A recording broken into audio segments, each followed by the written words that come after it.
Juda ta'sirli hikoya. Pushaymon.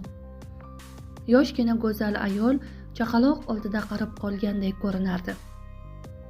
Chaqaloqning jingalak sariq sochlari, katta moviy ko'zlari, biroz bo'rtib chiqqan burni, qip-qizil lablari o'ziga yarashib turardi.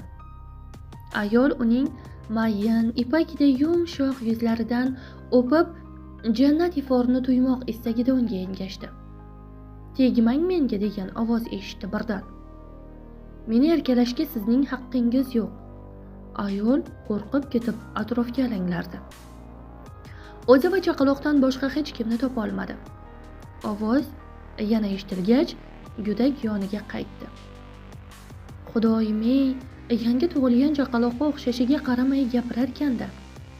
Chaqaloq "Menga yaqinlashishingizni istamayman" deb gapirishda davom etardi. "Darhol mendan uzoqlashing."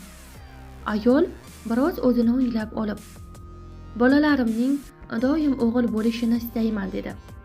"Ular ham yaxshi, lekin qiz bola boshqachada. Shuning uchun seni o'pib, erkalatishni istayman. Meni o'polmaysiz" deb yig'laydi boshladi chaqaloq. "Men ham sizni o'polmayman, buning iloji yo'q." "Nega?" deb so'radi ayol. "Nega o'polmaysan?" Chaqaloq hiqqallab bo'g'ilgancha dedi. "Buni sababini o'zingiz bilishingiz kerak. Yaxshilab o'ylasangiz aniq topasiz." Ayol nimalar bo'lib o'tganini eslab o'ziga keldi. Maxsus kasalxonaning barcha qulayliklarga ega shinam xonasida yotardi. Narkoz ta'siridan ko'ngli behuzur edi.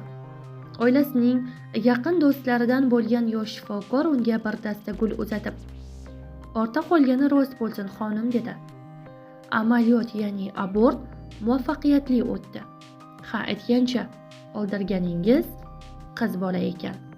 Xulosa o'zingizdan.